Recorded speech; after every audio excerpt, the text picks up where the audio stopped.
വെക്കേഷനായിട്ട് ഞങ്ങൾ എന്തായാലും ഹോസ്പിറ്റൽ സന്ദർശനമാക്കാമെന്ന് വിചാരിച്ചു. അപ്പോൾ നമ്മൾ ഇന്നിപ്പോൾ കണ്ണ് കാണിക്കാൻ വേണ്ടിയിട്ട് കണ്ണ് ഹോസ്പിറ്റലിലാണുള്ളത്. അപ്പോൾ കോൺട്രസ്റ്റിലാണുള്ളത്. അപ്പോൾ ഇവിടെ വന്നപ്പോൾ പടച്ചോനെ എല്ലാവരും പറഞ്ഞപ്പോൾ ഞാൻ വിശ്വസിച്ചില്ല ഇത്രയും തിരക്കുണ്ടാവുമെന്ന്.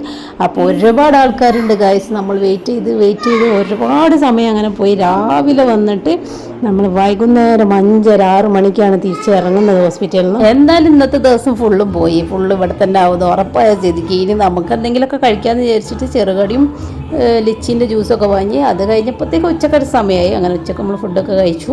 പിന്നെ ഒരു 2:40-3 മണി ആകുമ്പോഴത്തേക്കാണ് നമ്മളെ വിളിക്കുന്നത്. അത് കഴിഞ്ഞിട്ട് നമുക്ക് 1 മണിക്കൂർ മരുന്നിട്ടിട്ടുള്ള ടൈം വേറെ ഉണ്ടായിരുന്നു. അങ്ങനെ മരുന്നിട്ടിച്ച് അതിൻ്റെ അടുക്ക് നമ്മുടെ അസറക്കുട്ടിക്ക് ഒരു കോൾഡ് കോഫി വേണമെന്ന് പറഞ്ഞ് അങ്ങനെ കോൾഡ് കോഫിയൊക്കെ വാങ്ങി. കോൾഡ് കോഫിയും കുടിച്ച് കഴിഞ്ഞ് നമ്മുടെ മരുന്നിരിച്ച ടൈമുമായി. അങ്ങനെ ചെക്കപ്പും കഴിഞ്ഞ് പോകുമ്പോഴത്തേക്ക് ഹോസ്പിറ്റൽ ഫുള്ളും കാലിയായി. ഞങ്ങൾ തന്നെ ലാസ്റ്റ് എന്ന് പറഞ്ഞ പോലെ. പിന്നെ 5:30-6 മണിയായി അവിടെ നിന്ന് ഇറങ്ങുമ്പോൾ തന്നെ ഞങ്ങൾ നേരെ വീട്ടിലേക്ക് വിട്ടു.